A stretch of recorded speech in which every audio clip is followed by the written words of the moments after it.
Es la cuarta reunión del partenariado que realizamos. La primera fue en 2018 y hemos ido realizando una por año. Y bueno, pues va a ser una jornada informativa y de debate sobre la elaboración del plan estratégico de la PAC, donde podréis preguntar todas las dudas que tengáis.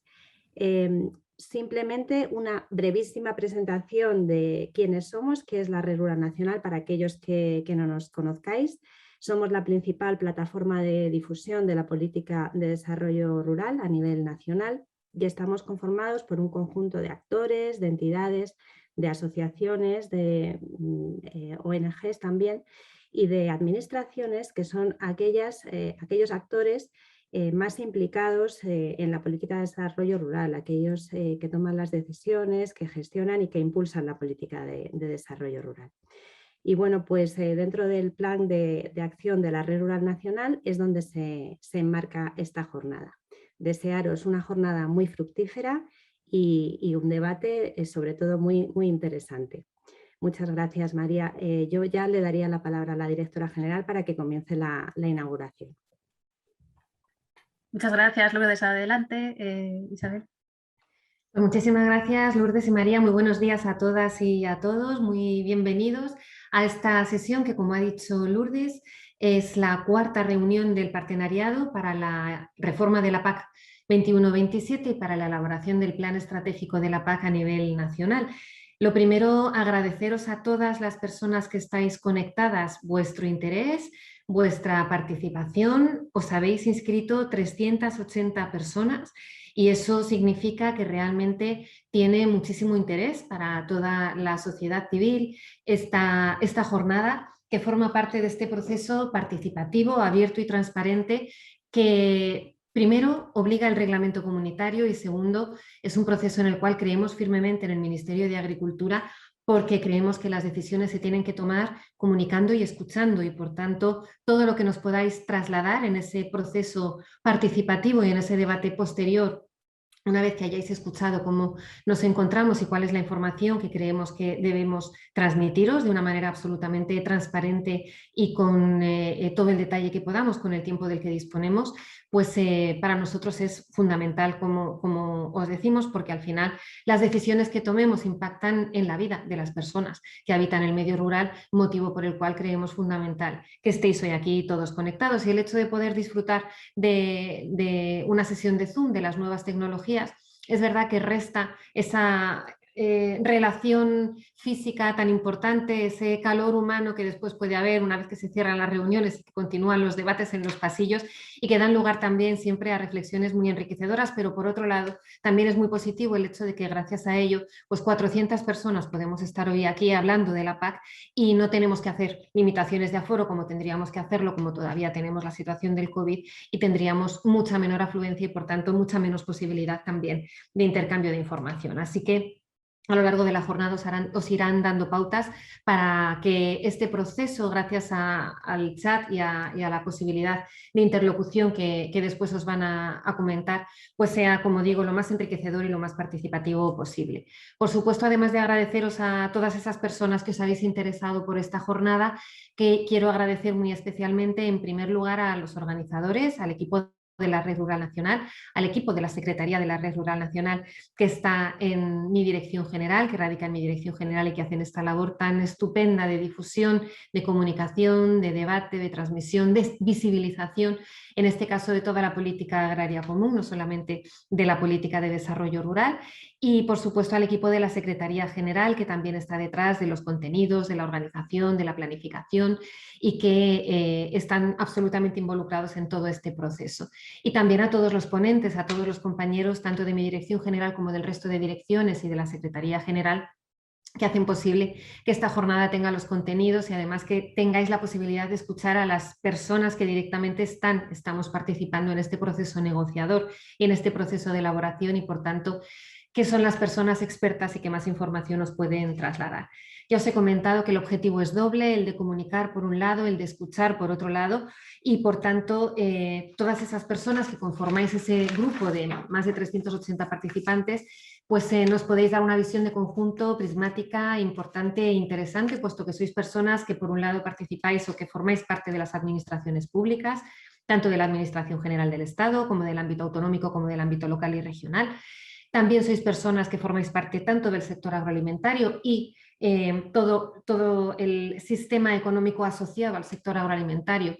como del sector forestal y, por supuesto, también todas esas asociaciones, organizaciones, entidades de la sociedad civil, de todas aquellas personas que habitan el medio rural y que, por tanto, como digo, tenéis muchísimo que decir en esta toma de decisiones finalmente, desde el ámbito de los grupos de acción local, de las redes que conforman los grupos de acción local, desde otro tipo de asociaciones, de otro tipo de entidades, asociaciones de mujeres rurales, etcétera. Sois fundamentales en todo este proceso. Y luego también toda la parte científica, las universidades, los centros tecnológicos, los que os dedicáis a los estudios sociológicos en el medio rural. Nos parece también que es fundamental que aportéis también vuestra visión para poder finalmente redondear estas decisiones que todavía quedan. Y esta cuarta reunión, después de las 3 que hemos mantenido, curiosamente en los años 18, 19 y 20 las hemos mantenido todas en diciembre, esta la hemos adelantado porque creemos que es un momento clave y fundamental para tomar esas decisiones. Y os cuento por qué. Se va a ver a lo largo de la jornada en qué momento estamos tanto en el ámbito nacional como en el ámbito comunitario. En el ámbito comunitario, muchos de vosotros sabéis que se tomó ya una decisión, un acuerdo a nivel del trílogo, es decir, de las 3 instituciones europeas, de Parlamento, Consejo y Comisión, en junio, acuerdo que fue ratificado en julio por Consejo de Agricultura y por Comisión. Ahora queda la última lectura de este acuerdo para los 3 reglamentos comunitarios de la política agraria común, de los cuales se va a hablar hoy en esa última lectura en el Parlamento Europeo, que se espera que tenga lugar en noviembre. La previsión es que sea ratificado este acuerdo y, por tanto, ya quedará la ratificación formal, que será la publicación en el Diario Oficial de la Unión Europea. Por tanto, en ese proceso que estamos ultimando después de 3 años de negociación, va a haber un periodo en los años 21 y 22 donde se va a tener que aplicar un reglamento de transición que ya está aprobado y que va a tener también una serie de consecuencias de las cuales hoy también se va a hablar. Esto es en el ámbito comunitario y después quedará en todo el año 22 el desarrollo de la legislación derivada, que es igual de importante que los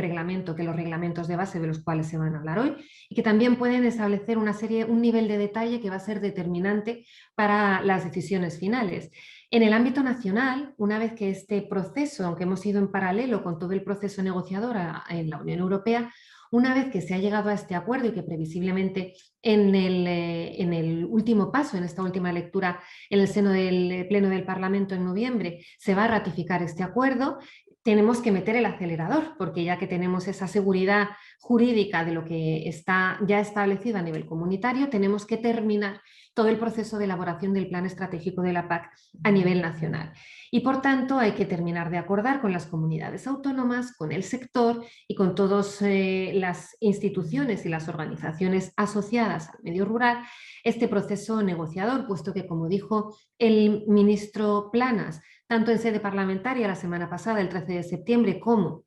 en la reunión de la conferencia sectorial con los consejeros de Agricultura de las comunidades autónomas, el compromiso que tiene España, que tiene el Gobierno, es la presentación de este plan estratégico de la PAC de manera formal antes de que finalice el año 2021, es decir, antes del 31 de diciembre, para lo cual hay que hacer una presentación informal, como ahora os comentaremos a lo largo de la jornada, en las próximas semanas. Por tanto, durante el año 2022, además de ese desarrollo de la legislación comunitaria, hará falta también el desarrollo de la legislación nacional asociada para poder poner en marcha este paquete legislativo de la PAC en 2023 a pleno rendimiento y, por tanto, tenemos un trabajo todavía muy intenso por delante. En paralelo a este desarrollo normativo también hará falta un proceso de información, de comunicación y de divulgación importante para que todos los afectados por estas decisiones que se tomen y por estos reglamentos también estéis al corriente de todo y estéis también preparados para que esta puesta en marcha de la política agraria común a partir del año 23 no solamente sea efectiva desde el punto de vista formal, sino que sea efectiva desde el punto de vista práctico con todas las personas involucradas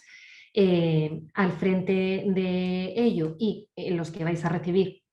los resultados y los compromisos de esta política agraria común totalmente informados y totalmente preparados. Por tanto, vamos a hablar de todo esto, de los contenidos de todo este paquete, tanto en el ámbito nacional como en el ámbito comunitario, tanto en lo relativo al primer pilar, a las ayudas directas, como al segundo pilar, a la política de desarrollo rural. Muchos de los temas que se van a abordar hoy han sido sugeridos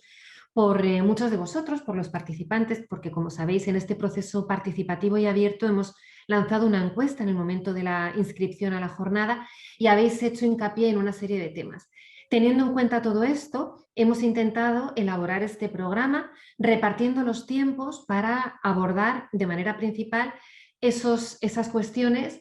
que vosotros habéis propuesto. Y la jornada se va a estructurar en 3 bloques, con ponencias específicas en cada una de ellas y un posterior debate entre ponentes y participantes en ese proceso participativo. En el primer bloque se hablará de las líneas generales, la visión de conjunto de esta situación a nivel nacional y a nivel comunitario. En el segundo bloque ya se va a profundizar en aspectos como los principales elementos del sistema de pagos directos, la nueva arquitectura ambiental con una visión muy centrada también en el tema de los ecoesquemas, la estrategia de relevo generacional y la estrategia de mujeres para la igualdad de mujeres rurales, abordando de esta manera también ese paquete social tan importante para nosotros, que es el de los jóvenes y el de las mujeres, y las intervenciones de desarrollo rural con ese contenido coherente que tienen que tener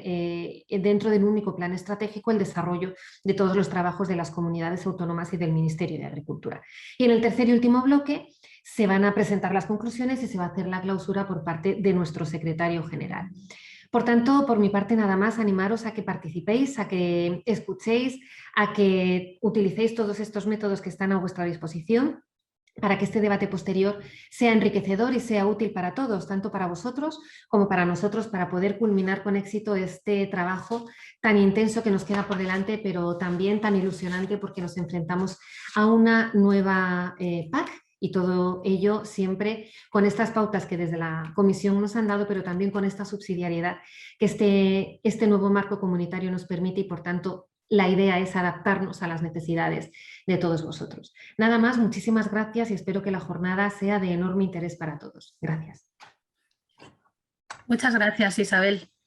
Pues vamos a dar comienzo a los bloques que ya ha señalado Isabel. Este primer bloque en el que vamos a hablar del avance en los trabajos y en las negociaciones, y en una primera parte le vamos a dar la palabra a Silvia Capdevila, consejera de Agricultura, Pesca y Alimentación en la representación permanente de España ante la Unión Europea, que va a actualizar el estado de las negociaciones en Bruselas. Adelante, Silvia. Muchas gracias y felicidades por la organización de la jornada, que estoy convencida que va a ser de interés para todos, empezando por nosotros mismos aquí en la REPER, que nos viene fenomenal escucharos y ver un poco cómo se están llevando las negociaciones también en Madrid. Efectivamente, yo voy a intentar hacer un poco contar cuál es el estado de la situación de las negociaciones y cuál ha sido, digamos, los últimos avances o los últimos pasos que se han dado desde la última reunión de partenariado, que creo que fue hace un año. Entonces, como sabéis, esta es una reforma de la PAC que ha sido una reforma muy larga, ha sido un debate durante casi 3 años y ha abarcado 6 presidencias. Ha empezado la presentación de los textos con la presidencia de Bulgaria y ha finalizado con, digamos, la aprobación formal por parte la preaprobación por parte del Consejo con la presidencia portuguesa y luego la remisión al Parlamento Europeo de la Carta para que a su vez ellos procedan a la aprobación de los textos por parte de la presidencia actual, la presidencia eslovena, en el mes de julio. Entonces, a lo largo de las presidencias, tanto austriaca como rumana y croata, se debatieron los textos a nivel de Consejo y se establecieron, como sabéis, modificaciones sustanciales sobre la propuesta de la Comisión y, en paralelo, el Parlamento pues iba haciendo el mismo trabajo a nivel de la Comisión de Agricultura, digamos, con sus propias modificaciones. Durante la presidencia alemana, en octubre, fue cuando se consiguió alcanzar un acuerdo, como ya sabéis, a nivel de Consejo del texto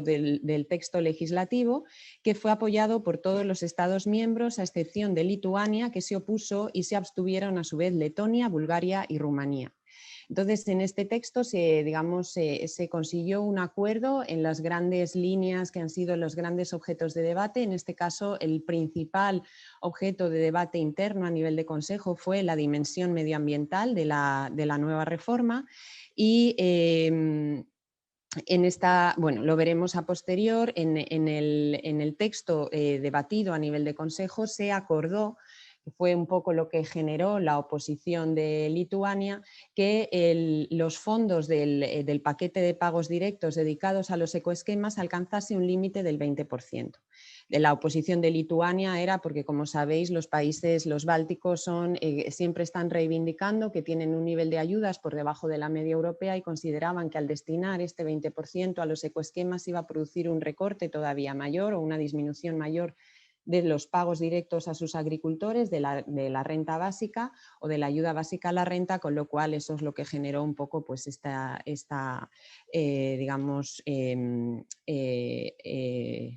oposición a la propuesta.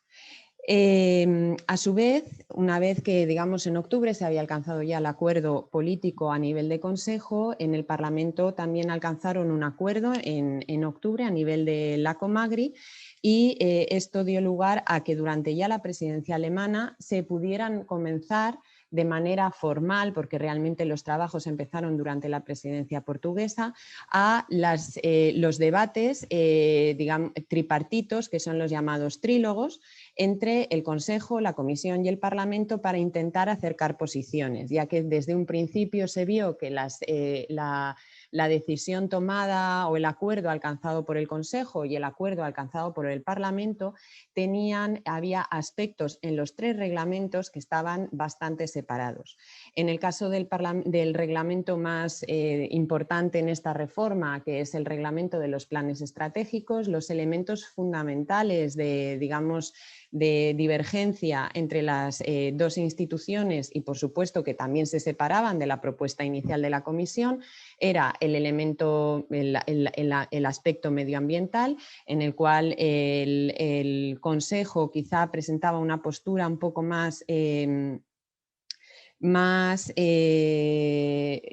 conservadora, por así decir, que lo que podía presentar el Parlamento, que iba mucho más allá, pero en ambos casos es importante destacar que se presentaban lo que se llama gastos fijos o los ring fencing, fondos fijos destinados a los gastos, por ejemplo, en ecoesquemas, cosa que en la propuesta inicial de la Comisión no existían estos fondos acotados o estos fondos perfectamente dimensionados. Entonces, durante, como os digo, la presidencia portuguesa tuvo lugar un amplio debate en torno a los tres reglamentos, en torno al reglamento de los planes estratégicos, en donde los tres objetos fundamentales de debate técnicos fueron la dimensión medioambiental, la dimensión social y cómo incluir los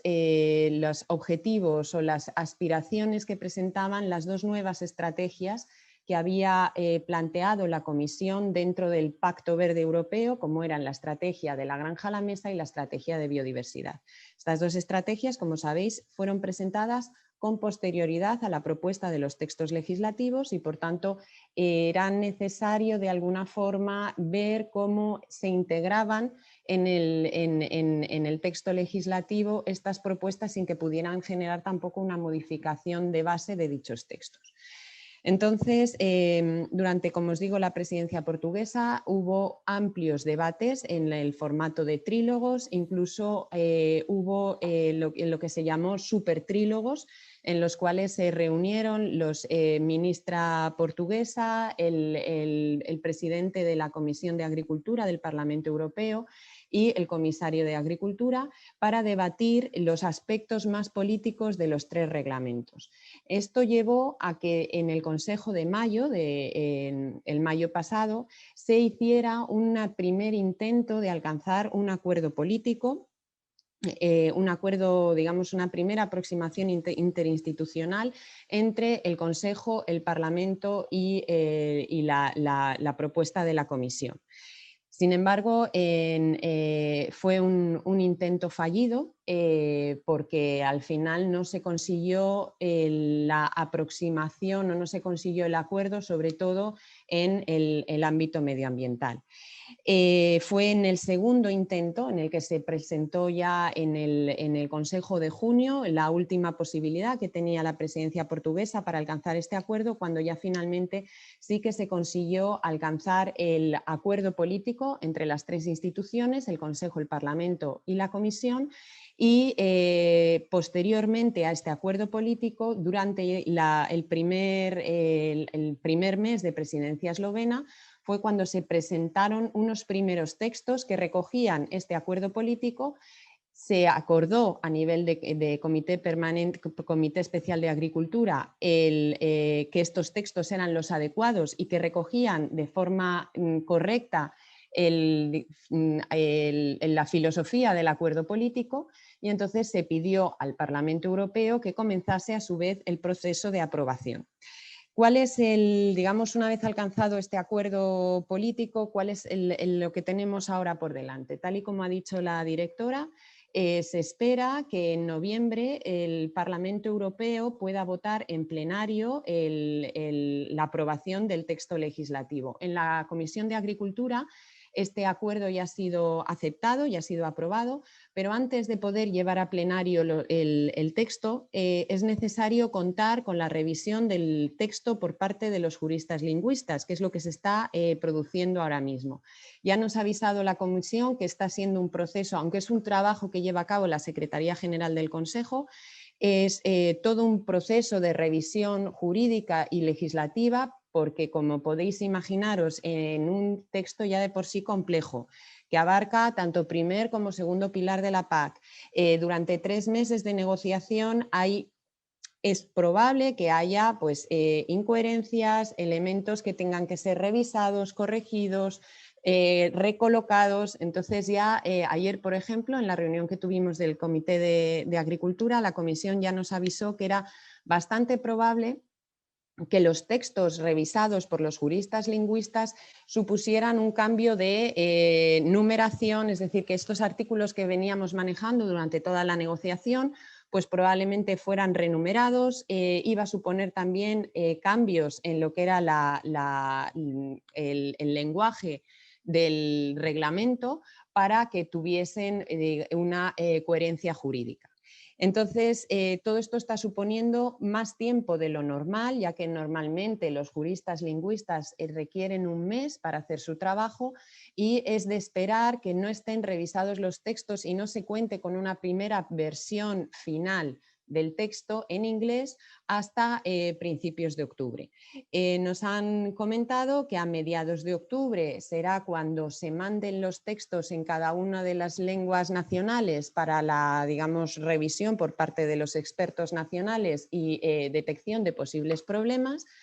Si estos textos se consiguieran tener a mediados de octubre, se podrían remitir al Parlamento y podría intentarse que el plenario del Parlamento Europeo aprobase los textos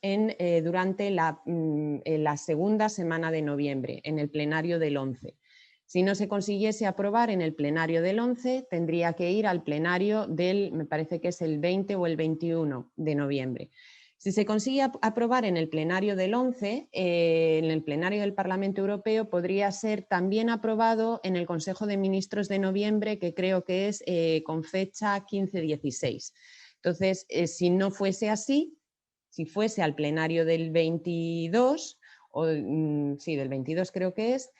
tendría ya que aprobarse en el Consejo de diciembre. ¿Qué ocasiona todo esto? Pues que hasta que no estén aprobados, hasta que no tenga la aprobación formal los textos reglamentarios, no pueden ser publicados, y hasta que no estén publicados no se puede publicar toda la legislación derivada, es decir, los actos delegados y los actos de ejecución. La Comisión sí que ha comentado que se compromete a hacer el trabajo previo de la, digamos, presentación y revisión con los Estados miembros de todos los textos de actos delegados y actos de ejecución, que es verdad que se espera que sea menos que en otras reformas, porque esta mayor subsidiariedad da lugar a que sea necesario esta menos regulación a nivel de legislación secundaria. Y entonces se compromete a tenerlos listos a falta de aprobación, y de tal forma que una vez que se aprueben los textos de los actos de base, automáticamente puedan pasar a publicarse, a aprobarse y publicarse en los actos delegados. Pero es difícil que se tenga la publicación de los actos de la legislación secundaria durante este año. Lo más probable es que se publique a primeros del año siguiente. Sin embargo, ya ha comentado la Comisión que a efectos de la presentación de los planes estratégicos no tendría por qué afectar, porque el compromiso es que estén los textos listos a falta de aprobación antes de que acabe el año. Y este sería un poco el estado de la negociación y el calendario, que como veis es un calendario muy apretado, y digamos que se cumplirá suponiendo que no hay ningún tipo de problemas ni ningún tipo de tropiezos, que es de esperar que no lo haya. Entonces, se tendrán, por tanto, los actos, la aprobación de los textos de base a final de noviembre o a final de diciembre, y acto seguido, una vez que se publiquen, pues podrá ya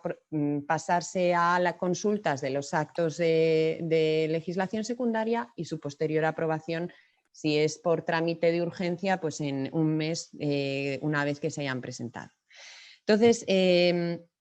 aunque todo lo que es el acuerdo político que se alcanzó en junio va a ser visto y perfectamente desgranado por cada una de las presentaciones que van a venir a posteriori,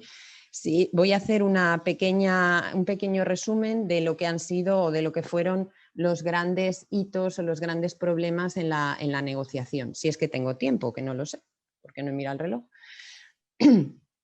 A nivel, como ya os he dicho, el texto que supuso mayor problema y que fue un poco el que dinamitó el alcanzar un acuerdo en mayo, fue el texto de del reglamento de los planes estratégicos, que por supuesto es el que tiene mayor importancia en esta reforma, porque es el que va a suponer este cambio de orientación de la PAC y el paso a una PAC de cumplimiento de objetivos y no de cumplimiento de normas. En el caso del reglamento de los planes estratégicos, los 3 puntos fuertes de la negociación fueron, como sabéis, la arquitectura medioambiental, la dimensión social y el alineamiento con el Pacto Verde. En el caso de la dimensión social, este fue un aspecto que fue la gran apuesta del Parlamento Europeo. Inicialmente no estaba recogido, como sabéis perfectamente, en la propuesta de la Comisión, y tampoco se había recogido en la discusión del Consejo. Sin embargo, el Parlamento Europeo en sus debates sí que planteó, vinculado también de alguna forma a lo que se había visto durante toda la pandemia, esta necesidad de que hubiese un reconocimiento o un control de la situación laboral de los trabajadores agrícolas. Entonces, evidentemente era una línea roja para el Parlamento Europeo y hubo de alguna forma que incluirlo en todo el debate en el diálogo tripartito e incluirlo en el acuerdo final y en la aparición en los textos legislativos. Entonces, la dimensión social es, por tanto, queda incluida en la condicionalidad, es decir, van a ser normas, son directivas que ya existen a nivel europeo. Entonces, como digamos en la condicionalidad, lo que se coge son determinados artículos de estas directivas y se incluyen en lo que es el obligado cumplimiento por parte del agricultor. El logro es que de alguna manera se reconoce, se evita el dumping social, en el sentido de que todas las explotaciones agrarias van a tener que cumplir las mismas normas sociales, no, o sea, va a beneficiar a aquellos que hacen bien las cosas, lo cual es siempre muy positivo, y no va a suponer tampoco una carga excesiva para los agricultores porque ni para los controladores digamos,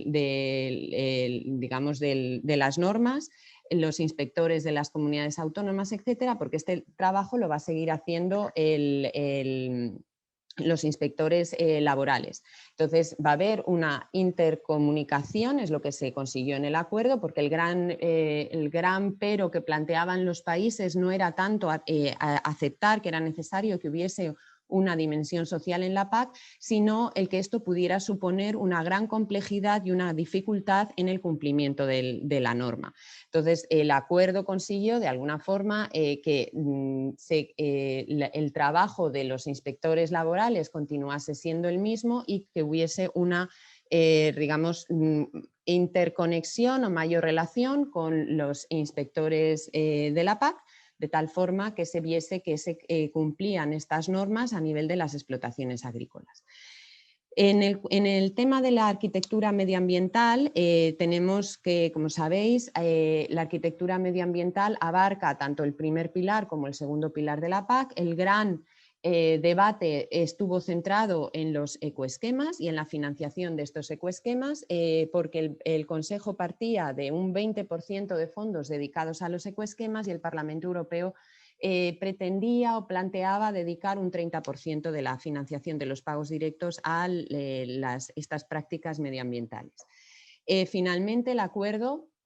se quedó en el 25% de los sobre de pagos directos para las prácticas voluntarias medioambientales, como son los ecoesquemas, pero con una serie de medidas de flexibilización, tal y como pedía el Consejo. Estas medidas de flexibilización van a recoger tanto que haya un periodo de aprendizaje, 2 años de aprendizaje, para poder poner en marcha los ecoesquemas, que estos sean conocidos por parte de los agricultores, que los vayan introduciendo en sus prácticas y de esta forma evitar que haya pérdidas de fondos, que era la gran preocupación por parte de los ministros, que se produjeran importantes pérdidas de fondos porque en los primeros años por desconocimiento no hubiese esa...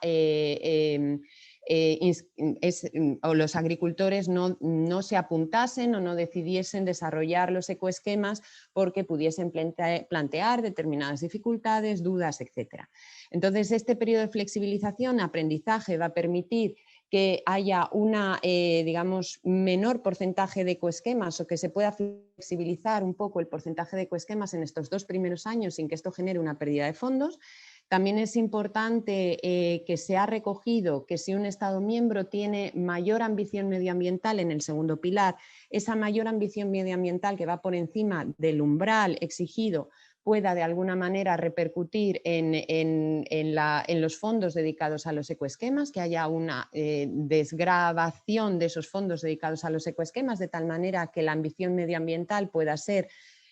computada en el conjunto, primer y segundo pilar, y luego pues unos mayores mecanismos de flexibilización que ya sí que van a requerir pues una reprogramación, una replanificación y una compensación en el futuro para que, digamos, no haya una pérdida de la ambición medioambiental. Y luego el último de los temas más mayor debate generaron fue el alineamiento con el Pacto Verde, ya que la mayoría de los, por parte del Consejo, la mayoría de los Estados miembros consideraban que ya en los planes estratégicos había medidas que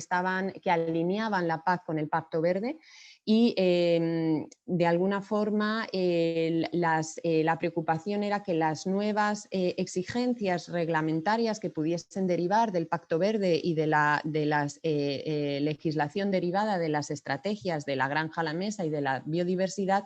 supusieran una revisión en profundidad de los planes estratégicos una vez que estos hubiesen empezado a funcionar. Entonces, de alguna manera... Silvia, perdona, ¿has dado el mute por error? Sí, he puesto la hoja encima y me he quedado yo callada. Eso es que me estoy pasando el tiempo. Sí, pues nada,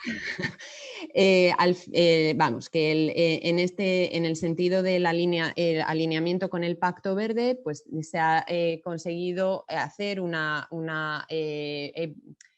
progresión o una, a medida que vayan apareciendo estas nuevas legislaciones, quedarán recogidas en los textos o en la reglamentación que tiene que cumplirse en los planes estratégicos, pero de una forma paulatina, y lo que es más importante es que de alguna manera los grandes hitos de las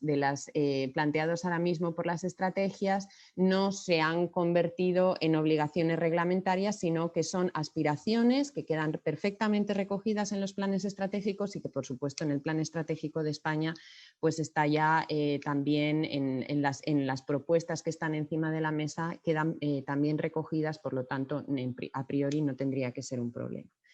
Y con esto yo creo que es un poco el estado de situación y de las negociaciones. Solamente comentar que también es importante que en el reglamento de la OCM única también hubo algunos aspectos, digamos, que generaron amplio debate, y como fue el aspecto de la dimensión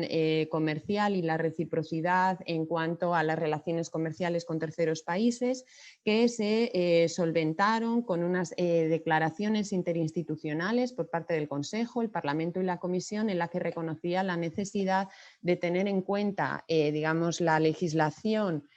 comunitaria de cara a las relaciones y a los intercambios comerciales con terceros países. Y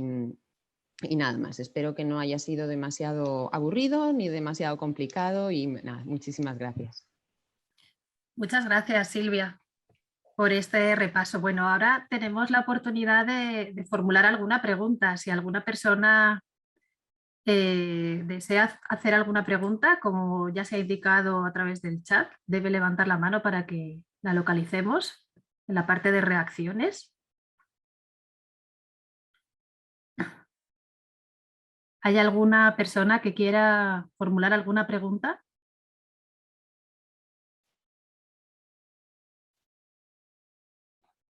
Veo que sí, ¿no? Tenemos una mano levantada.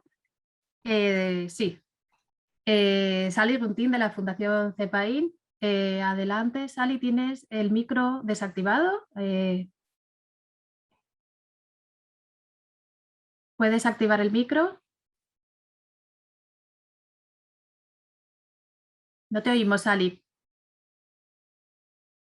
Sí, es que os había perdido. Ahora sí. De mi parte, muchísimas, de verdad, muchísimas gracias por la intervención. Creo que bueno, que ha sido muy, muy completa. Yo quería hacer una pregunta en cuanto a lo que has hablado de dimensión social. Se centra, como es natural y tan importante, en la cuestión de los trabajadores, ¿no? Garantías de los trabajadores rurales. Quería saber si en algún momento también esta dimensión social tiene otro alcance, otras cuestiones que, bueno, que a veces, sobre todo desde las organizaciones sociales, ya hemos puesto sobre la mesa, como puede ser, no sé, eliminación de barreras arquitectónicas, que a veces para el desarrollo rural es tan importante, o otras cuestiones que también podríamos llamar sociales, y no sé si también entran ahí, eso cuando se dice dimensión social, si tiene un alcance mayor, que ya es muy importante lo que has contado de los trabajadores, pero si también, como digo, se ve desde otra óptica, otro enfoque. Muchas gracias. No, en principio ahora mismo yo creo que como tú misma has comentado, ha sido mucho el avance, el haber conseguido incluir la dimensión social en los reglamentos de la PAC. De hecho, lo que se va a hacer también es una revisión a medio plazo de cómo es esta integración de la dimensión social en la PAC, para ver un poco, pues, posibles ajustes, posibles necesidades, mayores necesidades, y se va también a ahondar en lo que es el asesoramiento de los agricultores o de los empresarios agrarios, para que, digamos, conozcan cuáles son las normas a cumplir, es decir, que haya una labor de asesoramiento, que eso también es muy importante a la hora de facilitar el cumplimiento de las normas. a priori se queda en esto, en esta primera fase de los reglamentos, pero efectivamente esto no quita que una vez que ya ha entrado esta dimensión social de la PAC, a futuro se pueda ir avanzando en otros aspectos, pero ahora mismo digamos, la inclusión bastante... digamos, esfuerzo ha supuesto de negociación y de flexibilización en la inclusión de estos artículos no sé cuántas directivas son, pero muchas directivas de la Unión Europea y por ahora se quedan en este cumplimiento, digamos, de los derechos básicos de los trabajadores. Gracias, muchas gracias. Gracias. Bueno, muchas gracias. No sé si alguien más quiere hacer alguna pregunta. No veo ninguna mano levantada. Última oportunidad. A ver, sí, parece que hay una mano levantada. Sí, Pedro Fernández de Ara, por favor. Buenos días. Silvia, enhorabuena por la exposición. La pregunta mía o el comentario mío va sobre la tan anhelada simplificación en la gestión de los fondos de la PAC que nos ocupan. Leyendo estos días atrás alguna presentación de la DG Agri, de alguna persona que trabaja allí, y Wona Liswan, hablan de la simplificación, de la elegibilidad de casi todos los gastos, de la amplitud en las interpretaciones, pero después eso nos choca mucho después al llegar aquí al filtro de la comunidad autónoma o más de la comunidad autónoma que del Ministerio. ¿Crees que será en este marco la definitiva en cuanto a tan anhelada simplificación en la gestión de los fondos agrícolas o esperaremos al siguiente marco? Gracias, Silvia. Bueno, la simplificación efectivamente ha sido una de las líneas directrices horizontales de todas las reformas. Siempre se ha buscado como objetivo de todas las reformas de la PAC conseguir una mayor simplificación. No sé si se ha conseguido en alguna. En esta reforma yo lo que entiendo es que al contar el Estado miembro con mayor subsidiariedad en la aplicación y en los instrumentos de aplicación, esto va a significar que haya, digamos, menos excepciones o menos artículos que vayan a recoger la excepcionalidad de un determinado Estado miembro. Es decir, el texto, no nos engañemos, es complicado. El reglamento de los planes estratégicos de la PAC es un reglamento complicado, pero porque recoge al final los reglamentos que había de pagos directos y el reglamento que había de desarrollo rural. Pero yo creo que una vez que, digamos, puede ser más complicado para el Estado miembro en el sentido de que es el que tiene que elaborar el plan estratégico, pero yo creo que una vez que se elabore el plan estratégico, sí que se va a notar una mayor simplificación para el que aplique esas normas del plan estratégico y para el agricultor, en el sentido que el plan estratégico sí que va a recoger las necesidades a las que se enfrenta la agricultura española, y es de esperar que seamos capaces de regular de una forma más simplificada de lo que se había hecho hasta ahora, en el sentido de que vamos a tener probablemente un texto más depurado y sin necesidad de coger, pues digamos, o de arrastrar una cantidad de artículos y de normas que a lo mejor pues recogían excepciones que en nuestro caso no tenían aplicación o eran de aplicación muy limitada. Gracias, Silvia. Bueno, tenemos 3 turnos de palabra más. Si te parece bien, Silvia, les voy a dar paso para que formulen las 3 preguntas y luego ya das respuesta. En primer lugar, por parte de Asaja, Ignacio López, por favor. ¿Me escuchas, Ignacio? Sí, hola, ¿qué hay? Buenos días y en primer lugar saludar, como no, a todos y especialmente a Silvia, que hace un montón de tiempo que no nos vemos, y a ver si la situación lo permite y pronto podemos viajar a Bruselas y lo primero que tengo en la agenda es llamarla para ver si podemos ver. Será un placer. Gracias por la explicación. Yo creo que has hecho un resumen muy claro de cómo estaba la situación y te has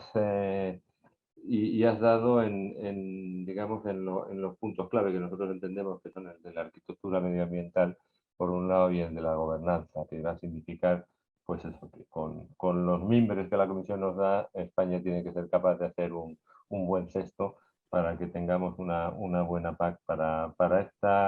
este periodo y posiblemente para lo que venga después. A nosotros nos preocupa no tanto que también la PAC en sí, sino como todo lo que se ha venido a añadir dentro de las negociaciones de la PAC, y tú lo has referido de forma clara. Por un lado, el tema de la condicionalidad social. Entendemos bien que las condiciones sociolaborales de los trabajadores tienen que ser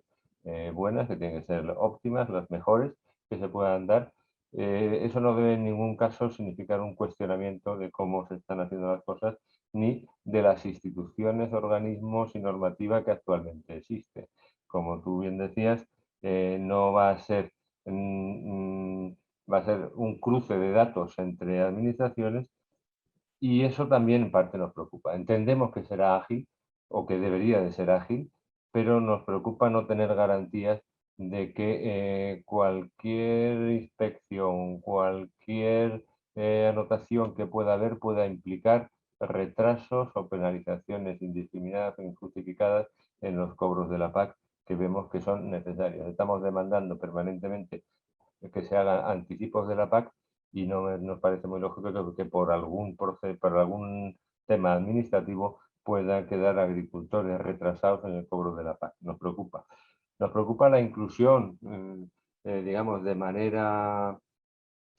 no sé cómo decirlo, abrupta, de las estrategias del Pacto Verde, que todavía no son propuestas legislativas y se han intentado meter, y de hecho se han metido, queramos o no queramos, a pesar de que, sin tener estudio de impacto por parte de la Comisión Europea, los informes o análisis que tenemos ahora mismo son claramente negativos a efectos de producción, costes de producción, precios al consumidor, PIB y dependencia de las importaciones. Muchos de los beneficios medioambientales que se pretende conseguir con estas estrategias hemos visto que pueden verse neutralizados por la importación de emisiones de los países competidores que lo destinarán sus productos sin ninguna huella ambiental a la Unión Europea. Nos preocupa porque además lo único que hemos podido sacar es una declaración, es decir, que en el reglamento de la PAC hemos visto que lo que se incluye es una declaración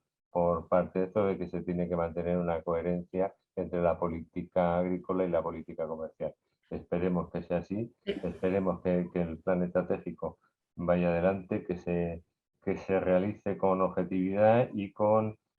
lógica agrícola. Nada más, gracias. Gracias, Ignacio. Bueno, vamos a formular las otras dos preguntas. Por favor, si tratamos de ser sintéticos para seguir avanzando, que tenemos mucho contenido en la jornada de hoy. Le quería dar paso a Ana Arbiza del Secretariado de Red de Autoridades Ambientales. Ana, por favor.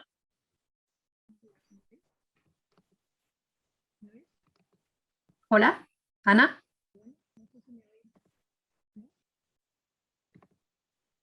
No oímos. No sé si tienes el micro desactivado. Bueno, le vamos dando pasos, si no, a Isabel Baserot de Azucarera, para que Ana vaya poniendo su micro. Hola, buenos días. Gracias, María. Gracias, Silvia, por el resumen tan magnífico que has hecho. Tengo una pregunta muy concreta. Tiene que ver con la condicionalidad reforzada, que es básica para poder acceder luego al resto de elementos de la arquitectura de la PAC, y de la que hemos sabido muy poco en los últimos meses. Me gustaría saber, Silvia, tu visión o si nos puedes explicar brevemente cuáles son los elementos básicos de esa condicionalidad reforzada. Tradicionalmente hemos escuchado que era una buena gestión del uso del agua por parte del agricultor, la rotación y algún otro elemento más que has añadido en tu intervención. Si nos pudieras concretar un poquito cuáles son los básicos de esa condicionalidad reforzada y qué elemento legislativo o qué texto de Bruselas tenemos que tener los que queremos saber un poquito más del tema, qué es lo que tenemos que mirar, porque realmente no hay mucha información concreta de cómo está el tema a nivel de, por lo menos yo no he sido capaz de encontrarla en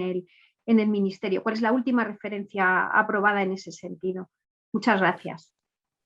Muchas gracias, Isabel. Ana Arbiza, ¿puedes intervenir? Bueno, no sé si nos escucha. En todo caso, tengo un comentario por su parte. A ver, Ana, perdón. Hola. Creo que está intentando conectar el audio, si no puede poner el mensaje por el chat y... Sí, he visto un comentario por el chat. Nos habla de los objetivos a 2030 de la estrategia de biodiversidad que afectan a la PAC, que van a ser recogidos, pero no van a ser exigibles, sino solo recomendaciones, y por tanto será difícil que se alcancen los objetivos de la estrategia en el periodo 2022-2027. Creo que es el comentario que nos quería hacer llegar. Así que sin más te doy paso, Silvia, para que puedas contestar a estas 3 intervenciones y seguimos avanzando, que nos queda mucho contenido. Gracias. Bueno, brevemente, porque yo creo que la mayoría de las preguntas se van a desarrollar a lo largo de la exposición del día de hoy con más detalle. Entonces, lo que tenemos que tener en cuenta, sobre todo contestando a Isabel, que aquí lo importante va a ser la aplicación nacional, por ejemplo, en lo que es la parte de la condicionalidad reforzada, es decir, cómo lleva el Estado miembro, cómo vamos a llevar nosotros en nuestro plan estratégico las líneas o las GAEC, las BECAM de la nueva condicionalidad, cómo las vamos a aplicar, porque pueden existir excepciones a la aplicación en función de las condiciones naturales de cada uno de los territorios y demás. La condicionalidad reforzada, en principio, es, digamos, ahí los aspectos más básicos de esta condicionalidad reforzada, pues de alguna manera lo que buscan es mayor protección de las zonas importantes zonas de almacenamiento de carbono, como pueden ser las turberas y los humedales. Eso sería una de las líneas. También mayor importancia de la conservación, adecuada conservación de los cursos de agua mediante establecimiento de zonas tampón en las zonas cercanas a los cursos de agua. El tema de la rotación, que ha sido un elemento importante, como sabéis, en la condicionalidad, o en el greening actual. Lo que existe, bueno, la condicionalidad reforzada en el fondo lo que es una integración de las normas más básicas o las normas básicas del greening en lo que pueda ser la condicionalidad o algunos elementos del greening en la condicionalidad, en el sentido, por ejemplo, que la diversificación, que era una de las 3 elementos a cumplir en el greening, se integra como una nueva BECAM en la condicionalidad, de tal manera que existe la obligación a una rotación, diversificación de cultivos. Entonces, como os digo, lo que establece la BECAM son unas directrices generales que luego el Estado miembro, en el desarrollo y en el establecimiento de su plan estratégico, es el que tiene que establecer cómo va a aplicar ese cumplimiento del objetivo de las buenas condiciones agrarias y medioambientales, que en el fondo lo que busca esta condicionalidad reforzada es mejora en el estado de las masas de agua, mejora en el estado del suelo y mejora en la condición de aire y condición atmosférica. Entonces, tendríamos, como os digo,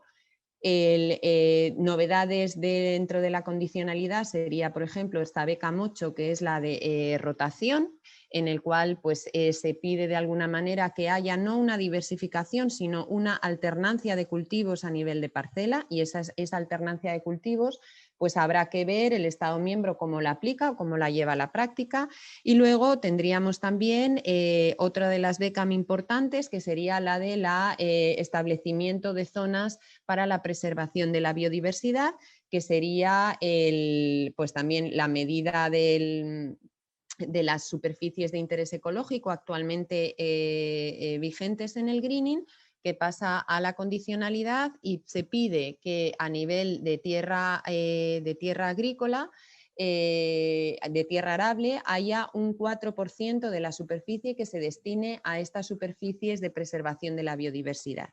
se establecen una serie de excepciones en el cual si un agricultor está sujeto a un ecoesquema que vaya, digamos, que tenga una exigencia o que tenga una ambición mayor en esta preservación de la biodiversidad y que suba hasta el 7% de superficie destinada a la preservación de la biodiversidad, esta exigencia de la condicionalidad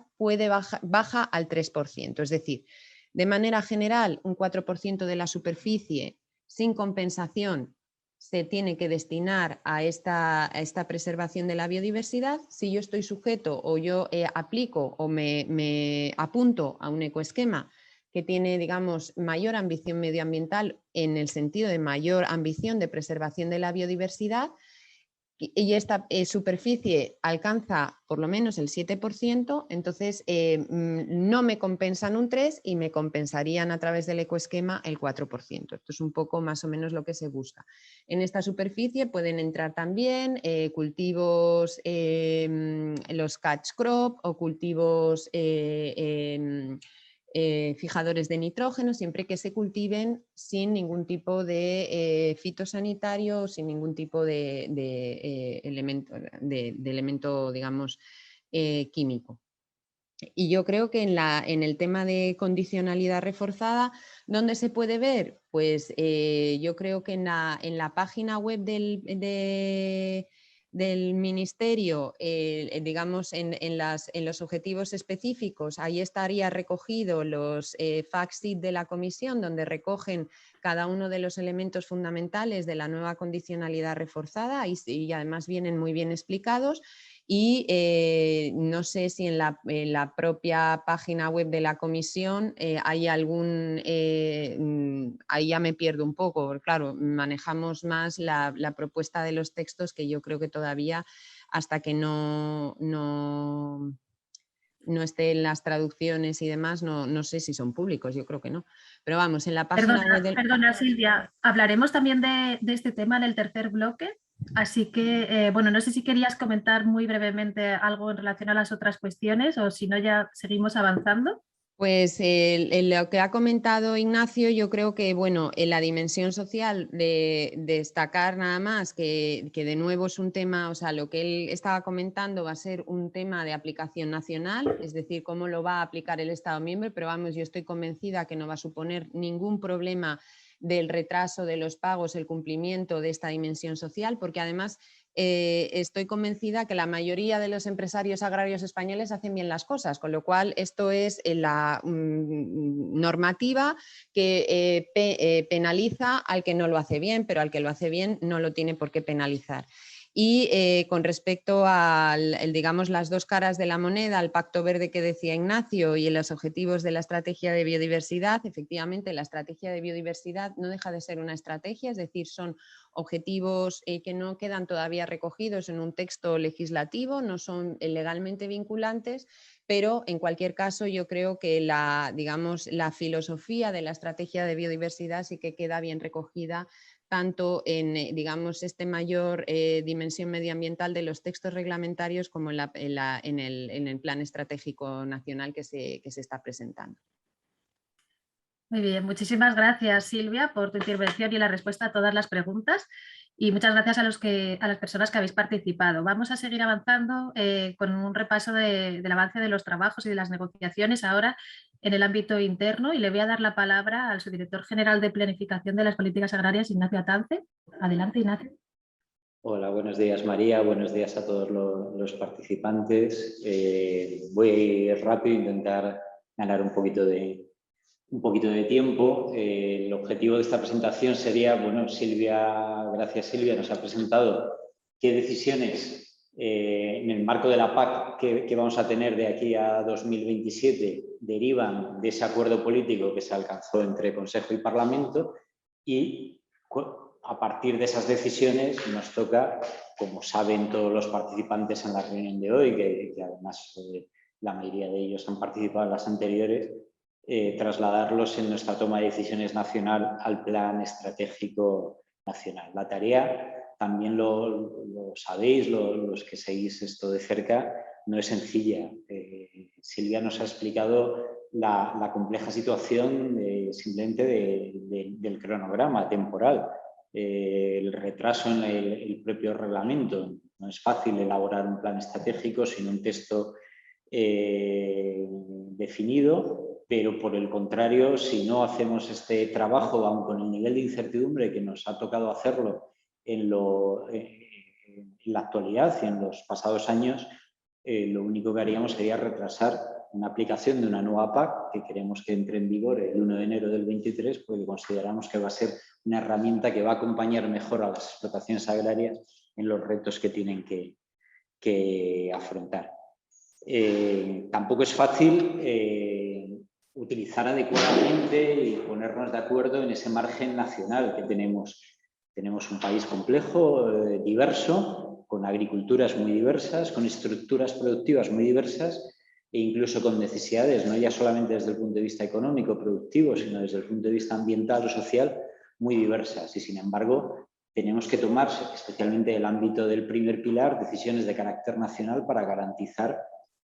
ese carácter común de la PAC y ese tratamiento equiparable a todas las explotaciones del territorio nacional. Y por último, tampoco es fácil para un país como España, con nuestro reparto competencial entre Administración General del Estado y comunidades autónomas, el pasar a esta herramienta que es el Plan Estratégico Único, coordinar adecuadamente, ser coherentes en cómo se entrelazan los instrumentos de primer pilar con los de segundo pilar que teníamos acostumbrados a ver en los programas de desarrollo. Dicho eso, pues sabemos que... Ay, perdón, no he compartido pantalla. ¿Se ve ahora la presentación? ¿Aquí? De acuerdo. Pues este esquema que ya conocemos de anteriores presentaciones de este proceso de elaboración del plan estratégico, ahora nos encontramos en esta fase final de elaboración de la estrategia de intervención y quiero también apuntar algo que a lo mejor hasta el momento había pasado desapercibido, pero como al final en un proceso de planificación nos vamos a encontrar en un proceso iterativo. Es decir, la estrategia que presentemos, el plan que propongamos a la Comisión Europea y que tiene que ser aprobado por la Comisión Europea, que tiene que verificar que efectivamente nuestra intervención responde a las necesidades que se han identificado en el plan estratégico, no será la PAC que inamoviblemente tengamos en vigor hasta el 27 o más allá, así como ha pasado en el periodo de programación anterior se prolongue, sino que tendremos que tener un proceso continuo de evaluar qué resultados estamos alcanzando, qué impactos estamos alcanzando, hasta qué punto estamos consiguiendo responder a las necesidades que habíamos identificado o bien tenemos que reformular nuestra estrategia de intervención durante todo ese periodo 23-27. Para esa estrategia de intervención contamos con las intervenciones que nos marca el reglamento. En esta transparencia pues intentan estar agrupadas un poco por una parte lo que serían las intervenciones del primer pilar, fundamentalmente las ayudas directas a los agricultores, con las intervenciones del segundo pilar, pero desde luego lo que tenemos que hacer es coordinarnos en esas intervenciones. Tanto esas intervenciones del primer pilar que tienen un carácter desacoplado, que van dirigidas a las explotaciones con independencia de los cultivos concretos que tengan, donde presupuestariamente la principal ayuda será la ayuda básica a la renta para la sostenibilidad, que sustituye al actual pago básico y que está sometida a esa condicionalidad reforzada por la que se preguntaba en el debate anterior, que se complementa con un pago adicional para las primeras hectáreas a través de la ayuda redistributiva, con un pago adicional también para los jóvenes, para las explotaciones cuyos titulares sean jóvenes y con esa gran novedad que es una ayuda directa ligada al cumplimiento de objetivos de prácticas medioambientales que vayan más allá de esa línea de base marcada por la condicionalidad reforzada a través de los ecosquemas. Y luego pues tenemos nuestras intervenciones asociadas, las que van ligadas a cultivos concretos, bien sea a través de ayudas directas ligadas a ciertos sectores, bien sea a través de programas sectoriales. No me detengo porque a continuación lo veremos y sobre todo en el siguiente bloque de esta jornada tendremos mucho tiempo para hablar de ellas. Y por supuesto las medidas de desarrollo rural, tanto aquellas más dirigidas a objetivos medioambientales como son lo que comúnmente llamamos las medidas agroambientales, compensación por cumplimientos de compromisos medioambientales y climáticos, la compensación por ciertas limitaciones, donde tenemos, por ejemplo, las zonas con limitaciones naturales o el cumplimiento de requisitos ambientales como los derivados de la Red Natura 2000, como las inversiones, muchas de ellas también de carácter medioambiental, o la ayuda a la instalación de jóvenes o nuevas empresas, instrumentos de gestión de riesgos, operación entre entidades intercambiables. Estas son las intervenciones con las que podemos jugar para satisfacer nuestras necesidades cumpliendo estos requisitos. Ya lo conocemos la mayoría de ahora. Simplemente recordar que el conjunto del gasto de la PAC tiene que contribuir en el conjunto de Estados miembros a un mínimo de un 40% de gasto medioambiental, que todos los Estados miembros debemos de respetar que en nuestra programación de intervenciones en el ámbito del segundo pilar de desarrollo rural, en el FEADE, el 35% tiene que ir ligado a objetivos medioambientales, un 5% como mínimo se tiene que gastar en intervenciones gestionadas por el enfoque líder, y luego en el marco del primer pilar, en el marco de pagos directos, tenemos por una parte ese gasto obligatorio en ecoesquemas que ya mencionaba Silvia, un gasto máximo en ayuda asociada, acoplada, en esas ayudas directas a determinados sectores, como que es del 13% más un 2 adicional para tetraginosas, que como mínimo un 3% del gasto de ayudas directas se dedica al apoyo específico a jóvenes agricultores, que tenemos hasta un 3% del gasto de ayudas directas que lo podemos dedicar a programas, a intervenciones sectoriales, a las nuevas intervenciones sectoriales. Y por último, que tenemos, y también esto es una novedad del acuerdo político, un gasto obligatorio mínimo de un 10% en esa ayuda nueva a las primeras hectáreas, que es el pago revestido. En esa coordinación de las intervenciones llama especialmente la atención, y el reglamento la coge con mucho protagonismo, la arquitectura ambiental. O sea, cómo coordinamos nuestras intervenciones para dar respuesta a las necesidades ambientales identificadas en el plan estratégico. Los que conocen cómo se ha ido elaborando el plan estratégico de España saben que este ejercicio de identificación de necesidades ya lo teníamos cerrado justo antes de la crisis del COVID, a comienzos del año pasado, incluso antes de que aparecieran las estrategias de la granja a la mesa y la biodiversidad. Con esas estrategias aparecieron unas recomendaciones que formuló la Comisión en el mes de diciembre y que coincidían en gran medida, o prácticamente con total exactitud, con las necesidades que habíamos identificado y a las que debemos de dar respuesta con este conjunto de intervenciones. Una parte en el primer pilar, con esos ecoesquemas. La transparencia aparece la figura de 1.060, será un poquito más en España finalmente, será un mínimo de 1.100 millones de euros. Esas ayudas de segundo pilar, la condicionalidad reforzada y luego el resto de medidas de apoyo, sistema de asesoramiento que cobrará muchísima importancia en responder en esta arquitectura ambiental, otras medidas de desarrollo rural como las inversiones, la innovación, la cooperación, la transferencia de conocimiento y también el carácter medioambiental de determinadas medidas sectoriales, ¿no? Donde destaca, por ejemplo, pues la obligación de incluir hasta un 15%, un mínimo de un 15% de gasto medioambiental en los programas operativos de las organizaciones de productores de frutas y hortalizas, que tan importantes son en España. Entre medias, pues, a través de la página web tratamos de mantener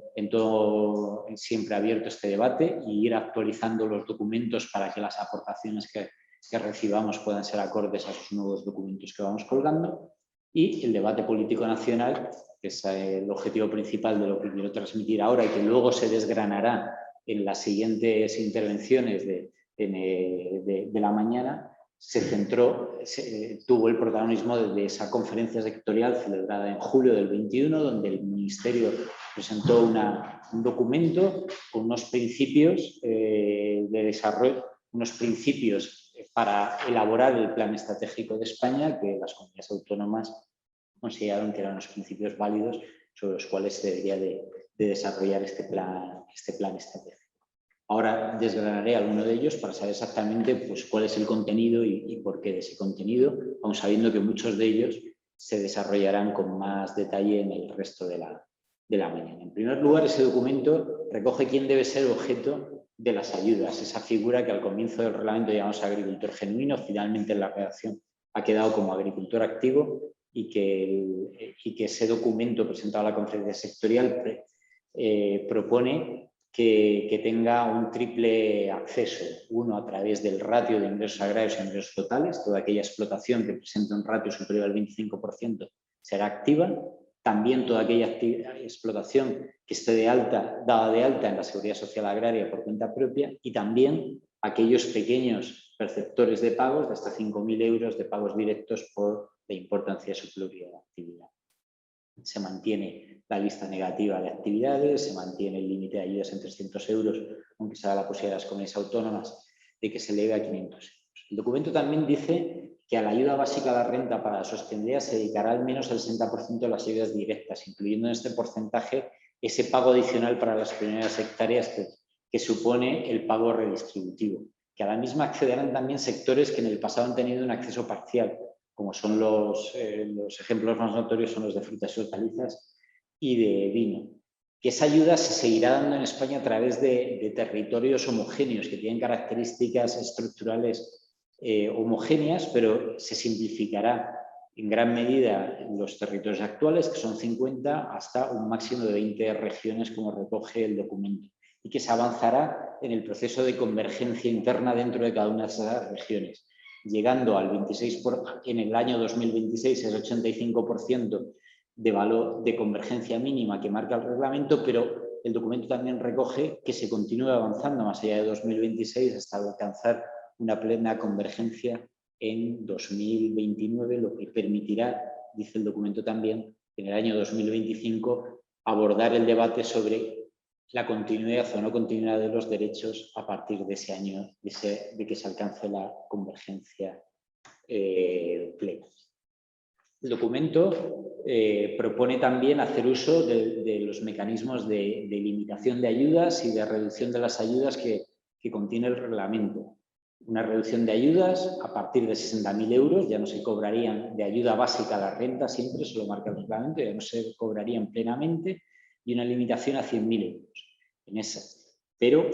para el cálculo de estas limitaciones de ayudas, a la ayuda básica a percibir por una explotación se le descontarán los costes laborales reales soportados por la explotación. Calculo cuál sería la ayuda que me tocaría a mi explotación, le descuento los costes laborales y sobre esa cantidad resultante se me aplican esos principios de capping y de degresividad. Siempre también marca el documento con un tope máximo de 200.000 euros. Sean cuales sean mis costes laborales, lo máximo que una explotación podría recibir por ayuda básica a la renta serían 200.000 euros. Y con casos particulares para cooperativas, para sociedades agrarias de transformación, para que ese proceso asociativo que las ha llevado a seguramente incrementar su tamaño no se vea perjudicado por estos nuevos límites. Novedad importante, el documento propone la aplicación en España del pago redistributivo, esa ayuda adicional para las primeras hectáreas y que por tanto supone un complemento especialmente para las pequeñas y medianas explotaciones. El documento propone que se destine a él un 10% de las ayudas directas, lo cual supone una sexta parte, al final sale ese decimal, 16,7% de la ayuda básica a la renta. Y muy importante también, el documento propone, España ha peleado, eso lo sabemos de las reuniones anteriores del partenariado, que ha tenido mucho protagonismo esa petición, que la contribución a la igualdad de género en el sector agrario y en el medio rural fuera uno de los objetivos específicos a perseguir por el reglamento, como finalmente lo será a través del objetivo 8. Coherentemente con ello, el Ministerio está proponiéndole a la Comisión que también en este pago redistributivo, dado que las explotaciones cuyos titulares son mujeres, estadísticamente está identificado que tienen una superficie menor, puedan tener en esta ayuda que va destinada precisamente a cubrir ese diferencial de rentabilidad que genera el tamaño de la explotación, un importe adicional que estamos proponiendo en el 5%. El documento también propone que esa ayuda complementaria a la renta que reciben los jóvenes, ese pago complementario en las ayudas directas, se destine a ello un 2%, es una cantidad superior a la que se destinaba en el periodo anterior, y que también haya un incremento de hasta un 10% más cuando esa persona joven titular de la explotación sea una mujer. Siguiente gran novedad, y no me entretendré mucho porque ya ha explicado Silvia algo, porque en el resto de la mañana hablaremos muchísimo, pero el documento, como no podía ser de otra manera, recoge ese compromiso con los ecoesquemas. Cuantitativamente, el Ministerio en ese documento propone a las comunidades autónomas que el importe destinado a los ecoesquemas sea el 23% de las ayudas directas, habida cuenta de que, teniendo en cuenta el gasto ambiental actual en nuestro segundo pilar, que en el periodo de programación anterior fue del 47%, nos permite utilizar esa flexibilidad, ese descuento de ambición ambiental ya realizada en el segundo pilar que mencionaba Silvia, en 2 puntos, y por tanto cumplir de esa manera ese requisito del 25%. El enfoque de los ecoesquemas es que dar un menú suficiente de acciones para que todas las explotaciones puedan acogerse a la intervención, pero es una intervención voluntaria. Las explotaciones tienen que desear acogerse y tienen que estar dispuestas a hacer prácticas que superen la línea de base que marca la condicionalidad. Sí es cierto que se busca una alta penetración, un diseño en el que pretendemos que la mayor parte de la superficie agrícola de España esté gestionada con esos requisitos adicionales que generan los ecoesquemas para que tengamos efectos medioambientales positivos extendidos de manera generalizada a lo largo del territorio. El documento también habla de cuáles serán los sectores y los importes que se reciban en ayudas asociadas. No me detendré mucho, hablaremos más a lo largo de la mañana, por supuesto como deriva del propio reglamento las ayudas al algodón, e identifica que entre los programas sectoriales, además de mantener los programas que el reglamento identifica y que ya venían desarrollándose en España, frutas y hortalizas, el programa de apoyo al sector del vino o el programa para el sector de la apicultura, se desarrolle utilizando ese mecanismo que permite el reglamento de nuevas intervenciones sectoriales, un nuevo programa dotado con 30 millones de euros dirigido al sector de olivar, pero específicamente a tratar de mejorar la rentabilidad del olivar más tradicional. Por último, se mantiene un sistema de gobernanza similar al actual, con una autoridad de gestión nacional, con autoridades de gestión regionales. Creemos que ha funcionado bien y tratamos de reproducirlo en el futuro, y el documento incorpora esa novedad, esa dimensión social de la PAC, a la que había también referencias en la anterior, y que en el fondo consiste en un mecanismo para penalizar a aquellas explotaciones que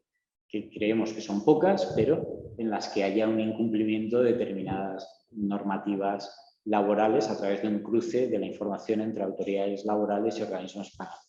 El reglamento pide que este mecanismo esté puesto en marcha a más tardar en 2025. El compromiso que le ha propuesto el Ministerio en ese documento a las comunidades autónomas es que pueda ser desde el año 2024.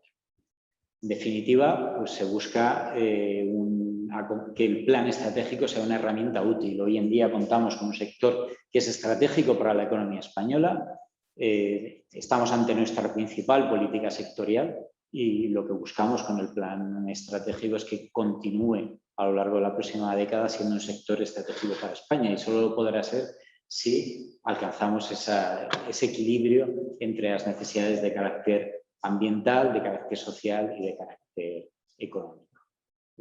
Por supuesto, como ya mencioné en una diapositiva anterior, toda la información sobre el plan estratégico y cómo se va elaborando los últimos documentos los tenemos en la página específica, y seguimos con nuestro correo electrónico, nuestro buzón de participación abierto. Pues muchas gracias. Muchas gracias, Nacho. Pues bueno, ahora tenemos la posibilidad también de formular alguna pregunta. Si alguien desea intervenir, puede levantar la mano.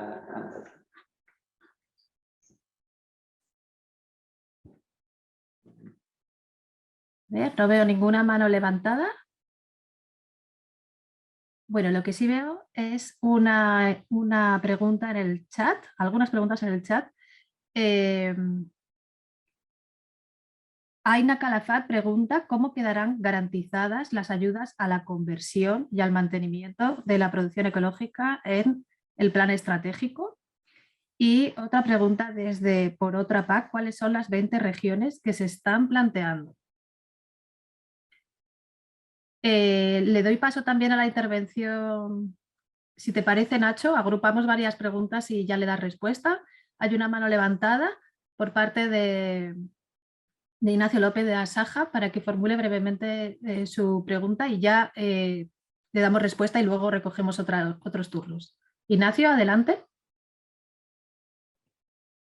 Sí, muchas gracias. Gracias, Nacho, por tu intervención.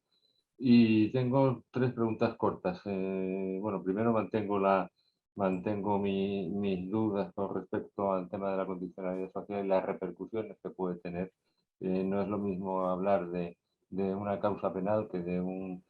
un incumplimiento administrativo, de alguna irregularidad, que también tendremos que tenerlo con cuidado, por supuesto. Cualquier tratamiento y cualquier trato ilegal, inhumano y tal, evidentemente lo condenamos, pero no podemos ir mucho más allá para evitar y para penalizar doblemente con actuaciones por meros procedimientos administrativos, que es lo que nos da bastante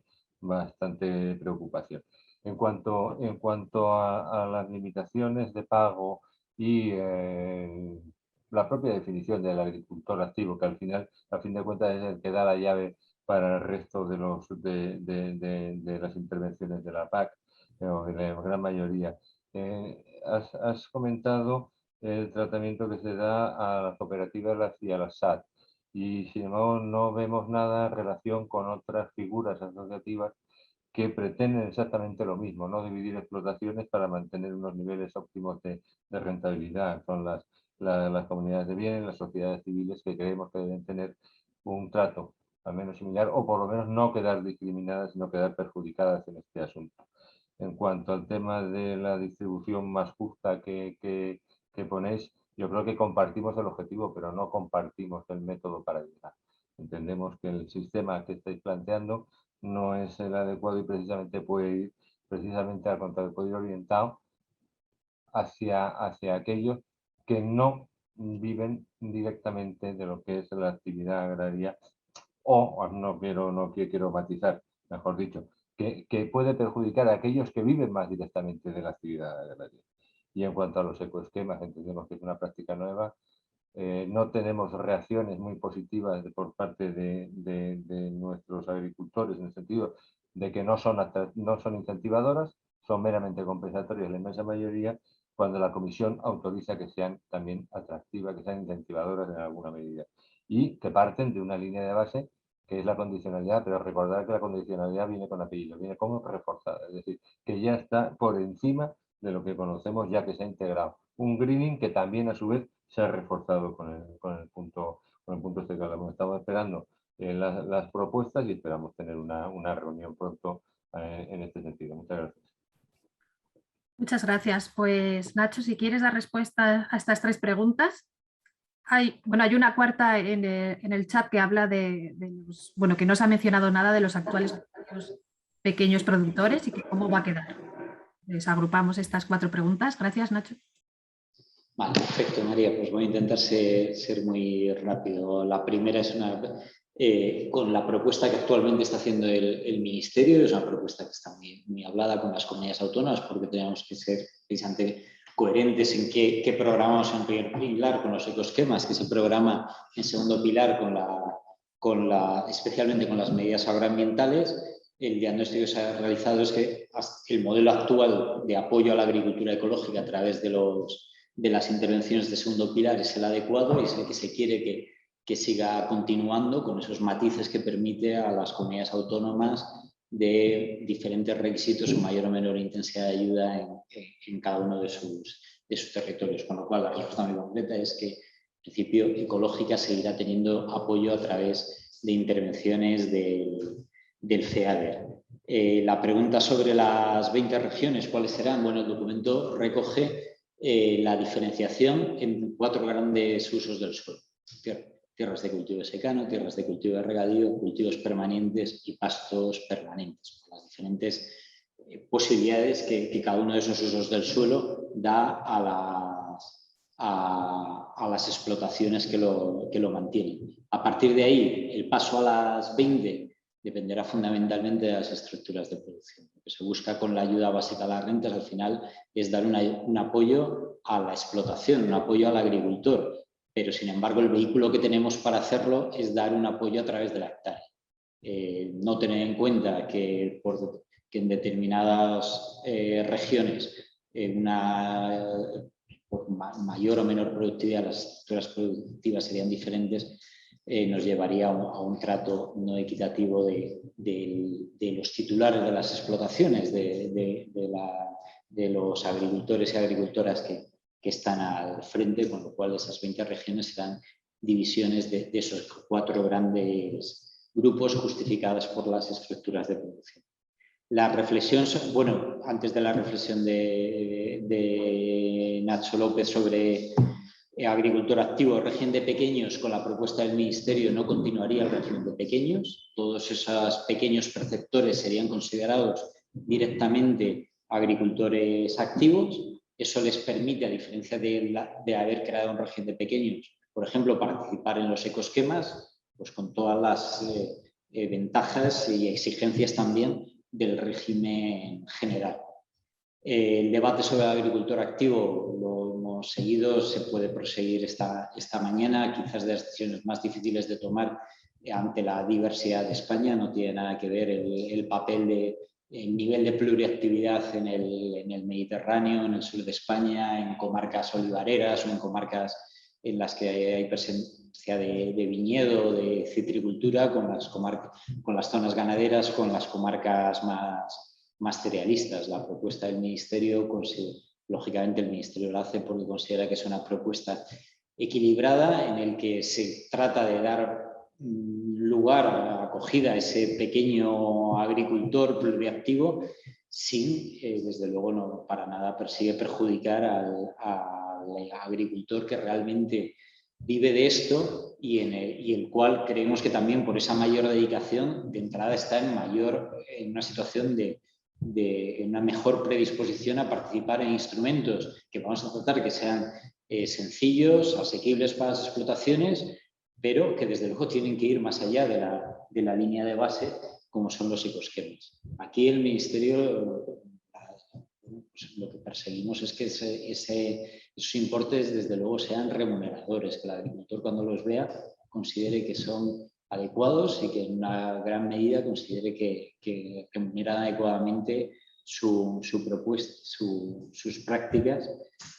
con independencia de que lógicamente la horquilla de costes de producción, las prácticas que ahora mismo están realizando los agricultores serán muy diversas. Un ejemplo más claro es un ecoesquema como puede ser el del pastoreo extensivo, que para aquellas explotaciones que ya tienen adecuadamente ajustada su carga ganadera, la capacidad de sus pastos y realizan esas prácticas, pues los importes serán lógicamente remuneradores, mientras que para una explotación a la cual el ecoesquema le pide ese esfuerzo adicional porque su carga ganadera es excesiva, pues tendrá que valorar hasta qué punto es remunerado. En cuanto al comentario sobre las comunidades de bienes, otras figuras de la sociedad civil, lo entendemos, creemos que su diferencia con las cooperativas o con las sociedades agrarias de transformación también existe y por eso el documento, esos principios básicos sobre los cuales tendremos que ir desarrollando luego, que muchas decisiones no acaban solamente en el plan estratégico, sino en los reales decretos que a lo largo del año que viene marcarán esa campaña 2023, reales decretos de ayudas directas, de condicionalidad, etcétera, seguiremos debatiendo. Y por último, dimensión social, efectivamente, es una gran novedad, por eso también la prudencia del Ministerio de proponer 2024. No queríamos proponer 2025, porque consideramos que había que dar un paso al frente y no agotar el margen que nos dejaba el Ministerio, el reglamento, pero sí tener la suficiente prudencia como para poder medir exactamente todos los pasos a dar, examinar todas las casuísticas y proponer una figura en la que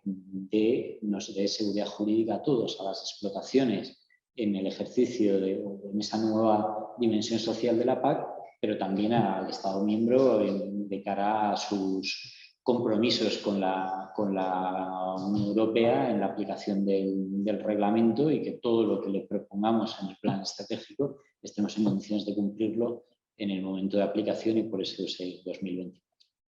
Gracias. Muchas gracias, Nacho. Bueno, han ido llegando varias preguntas por el chat, pero que bueno, se van a poder ir respondiendo en los siguientes bloques. Te formulo solo una última pregunta para que ya sigamos avanzando. Desde WWF nos pregunta Amaya Sánchez, en relación a la transferencia y la participación ciudadana, ¿se conoce la fecha de la próxima conferencia sectorial? ¿Se sabe cuándo se va a lanzar la evaluación ambiental estratégica? Con esta última pregunta ya damos cierre a este bloque. De acuerdo, pues se conoce aproximadamente, ¿no? La fecha concreta no la tenemos todavía. Los trabajos, el ministro anunció en julio conferencia sectorial a finales de septiembre o en el mes de octubre, pero también había una serie de trabajos previos que hacer. Estamos teniendo un momento de muchas reuniones con las comunidades autónomas. Esa conferencia sectorial se pretende celebrar en octubre, seguramente en la segunda quincena, pero no tiene fecha. Lo mismo nos pasa con el proceso de información pública en la evaluación ambiental estratégica. Ese documento tiene que ser un documento completo en el que también todos los ciudadanos, todas las entidades que se acerquen a él para dar su opinión a través de ese proceso de información pública tienen que conocer todas aquellas intervenciones en el marco del segundo pilar que están programando las comunidades autónomas. No es fácil hacerlo en un tiempo récord, casi como se va a hacer desde que se ha desencadenado todo a partir de ese acuerdo político de finales del mes de junio entre Consejo y Parlamento, y esperamos que este otoño, estoy convencido de que en este otoño podremos lanzar ese proceso de información pública de algo que tiene que ser completo y permitir mostrar toda la intensidad de actuaciones, de intervenciones que vayan a ir dirigidas a objetivos medioambientales, no solamente en el primer pilar, sino también en el segundo. Perfecto, muchas gracias, Nacho. Bueno, vamos a ir recogiendo todas las preguntas que han quedado pendientes. Muchas de ellas se podrán formular en los siguientes bloques y también de nuevo estará con nosotros Nacho en la última parte de la sesión. Y bueno, ahora vamos a hacer una pequeñísima pausa para reiniciar pues dentro de 4 minutos con las presentaciones, ¿de acuerdo? Una pequeñísima pausa para tomar aire y reiniciamos pues a 40 aproximadamente. Hasta ahora.